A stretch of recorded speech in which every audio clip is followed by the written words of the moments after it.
Hi and welcome to my channel. My name is Beth and I am the Bookworm Trait. And today I am bringing you a book tag, and I may have forgotten what this book tag is called.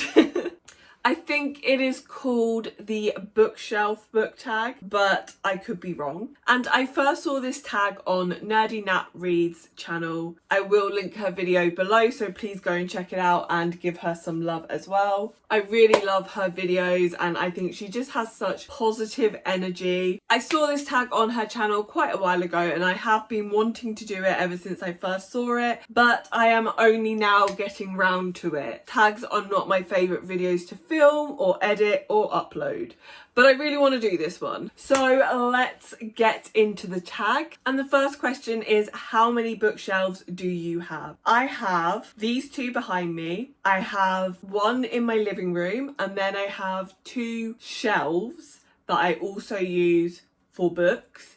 And then I also have this stack that just lives here and is an unhauled stack that I haven't done anything with. So how many is that? 3, 4, 5. 5 and then 6 if we include the stack, which for the sake of this video I think we are going to do. We're going to include the stack in this video. So the next question is, how many books do I have, or how many books do I think I have? And honestly, I have no idea, and I am really bad at estimating amounts. Like, if you ask me to go into a room of people and guess how many there are, I will be nowhere near. So I'm gonna say 200. I don't know if that's right. I think I've got about 200 books. I don't know. One day I might count them, but that day is not today. 200 including this unhaul pile. I feel like there's about 40 books in this unhaul pile, so without that probably around 150. That seems like a lot. I don't know. The next question is, how do I organise my books? This is my tea. I have different ways of organising them by shelf. This shelf here is my V.E. Schwab books, and then just some like blue hardback. This is my Laini Taylor shelf. You can't see this, but this is a rainbow shelf. And then below that I just have like some random books that I can't decide where to put. These are books that I have read, and it's just some books that I've read that I didn't really know where to put. These are just some hardbacks, and this is a shelf that at some point I will... what's on my leg?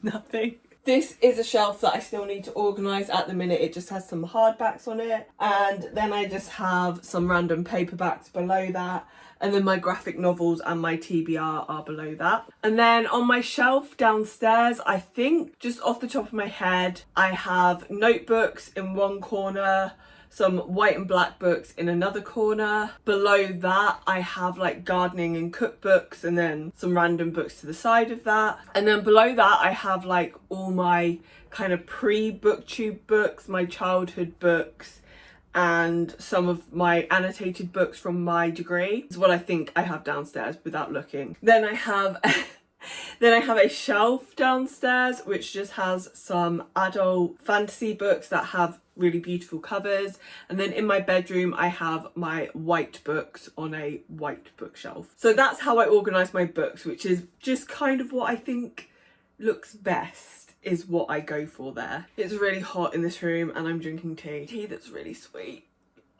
The next question is, what is your oldest book? I'm pretty sure this is my oldest book. This is a collection of poetry by A.A. Milne, and it's not like in the best condition. When was this published? So this was published in the 60s, and I think this was my mum's book when she was younger, and then she gave it to me when I was a kid, and then I have kept it. As I said, it's not in the best condition. I'd probably like to have this rebound at some point, because I have a lot of like memories and nostalgia attached to this, and it's just really cute and I just really love it. The next question is, what is my newest book? Now technically my newest book is actually a cookbook, but I'm not going to talk about that because that's kind of boring. It's probably not boring, like I have reasons for buying it and I love cooking, but I'm not going to talk about a cookbook on this video. I am going to talk about the latest fiction book that I got because I really want to talk about it. And that book is Plain Bad Heroines by Emily M. Danforth. And this is a book that I have been really, really highly anticipating, but I did not realise the size of this boy. Plain Bad Heroines is a gothic horror, which, okay, I don't have the best track record with gothic horror, but I think this one is going to be the one. It's going to be the one to change that. This is a horror that centres around wasps, which are my biggest phobia. Like, crippling. It's a crippling fear that I have of wasps. It literally affects my ability to go outdoors. It's bad. So of course I thought, well, I want to read a book about wasps, which is probably going to be incredibly triggering for me. I'm going to have a horrible time reading it, but I just really want to read it because it sounds so good. So this is a book told in 2 timelines, centered around a boarding school for girls, I think. So in one of the timelines, a historical timeline, we are following 2 best friends who, I think there is a little bit of romance brimming between them as well, who are obsessed with this book, and their bodies are found one day with this book, and they have both died in a wasp attack. Okay, is there anything more terrifying than that? And a number of other people are found dead in the same way, so the school is closed down. We then have a present day timeline where they have decided to make a film based on the story of this school, and I think people start dying again. I just think that sounds so gripping. It's dark academia, it's gothic, it's queer. I'm just super intrigued by this. Also, the book itself is really pretty. There are illustrations in it, so we have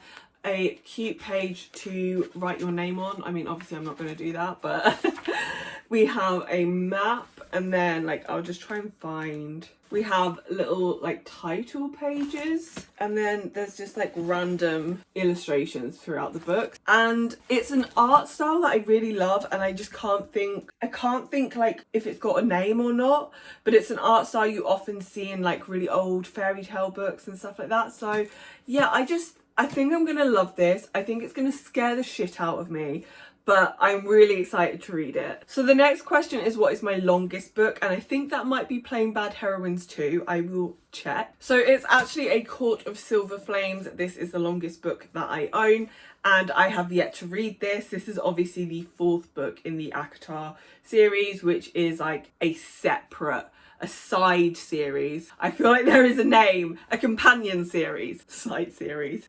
I haven't read this yet, but I have heard great things about this, and I loved Nesta. She was my favourite character, so I'm super excited to get to this. I have decided that I am going to reread the ACOTAR series before I pick this up. However, I only decided that like when this was released, so it'll be a little while before I get to it. So I am avoiding spoilers. Please do not come here with your spoilers. Take them away. The next question is, what is your shortest book? And I know what this is, it's tiny, but where is it? So my shortest book is Mr. Salary by Sally Rooney.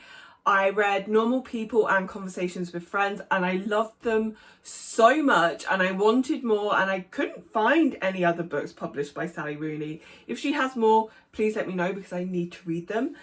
This was the only other thing that I could find, and this is a very short story called Mr. Salary. Now, this book cemented for me that Sally Rooney is probably my favourite author. I am not somebody who enjoys short stories typically. I always just find that they don't have enough story. And whilst that was definitely the case with this, because I mean this is 33 pages long, and like that's the last page, let me not show you that. So this is 33 pages long. It's tiny, like it's really small, it's got really big text, and like just to compare it to a standard paperback so you can see like it is tiny, but I was still so invested in the characters in this book, and like I can still really vividly picture everything that happened to them.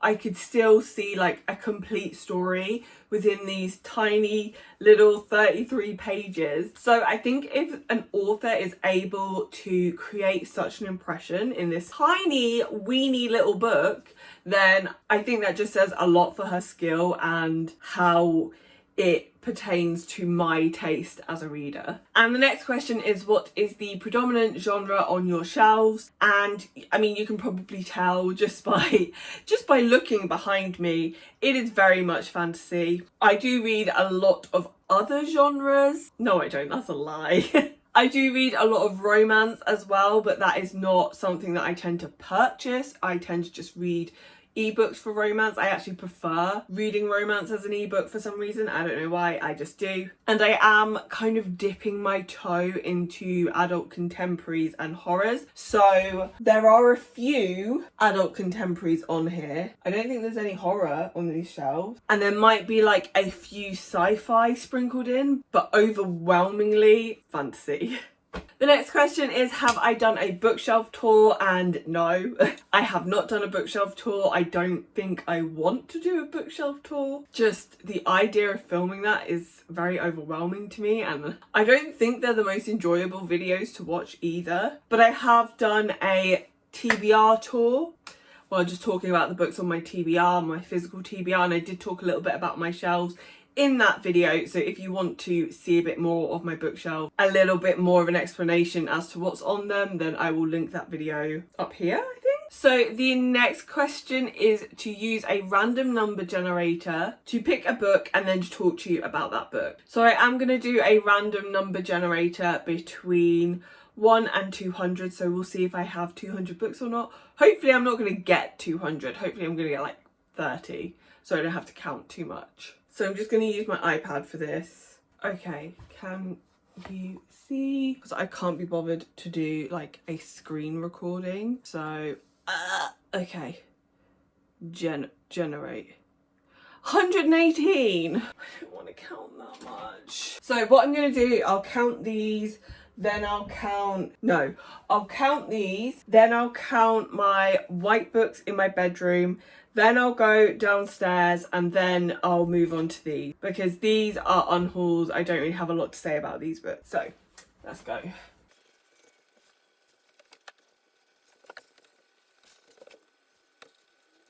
I just ran up and down the stairs. Okay, so first thing I have learned is I definitely have over 200 books. I also, just out of interest, wanted to see what I would get if I had picked to do this bookshelf after my white books.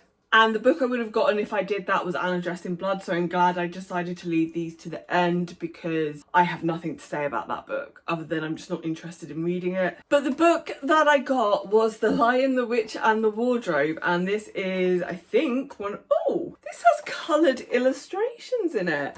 This is one of my childhood books, and I don't think I have ever read this. It's like, it doesn't even open properly. I mean, I've read this book. I don't think I've read this physical copy. The Chronicles of Narnia was probably one of my favourite book series growing up, and I have read the entire series multiple times, possibly more so than any other book series. So I have like a really tatty copy of The Lion, the Witch and the Wardrobe, because that was one of my favourite books. I really liked the first book. I think it's The Magician's Nephew is the first book. I really liked that one as well. So I guess at some point somebody must have got me a replacement, or like somebody must have bought me this as a gift, and I just stuck to my old tatty copy of it because I love that one so much. So just to show you, this was my copy that I used to read all the time, and this is a bind up of the first 3 books. As you can see, like, this one actually has a little message in it wishing me a happy Christmas. I would have been 8, I think, when they gave me this, so that's cute. And then I have no idea where I got this copy from. I don't even, as I said, I don't even think I've read this copy. I think someone probably either gave it to me as a Christmas gift, or my parents bought me it to replace this that I was reading like twice a year. Okay, so the next question is, do I have any fan merch on my shelves? I don't know why I said it like that. So not really. I'm not like huge on fan culture. Whilst I'm a fan of many things, I'm not massively into like Funko Pops or stuff like that. But I have a few things that I've got in subscription boxes. Like, I have this like Mia Funko that came in an Illumicrate box. I think that was in the Dark Dawn box. I have this Addie LaRue acrylic block print thing that also came in an Illumicrate box, and I really like this. Even though I didn't like the book, I think this is really pretty. So I have a few things like that, but mostly I just have like candles, and most of them aren't even bookish candles. So yeah, not really. But I don't have like the most shelf space, and I like my shelves to not be like too packed. So I don't really have room for like a huge amount of fan stuff on there. So thank you so much for watching this video. If you've made it this far, please leave me a love heart emoji in the comments down below. If you're going to do this tag, please let me know too. I would love to see it. Don't forget to give me a like if you liked the video, and subscribe if you want to see more from me, and hopefully you will come back and see me in another video soon. Bye.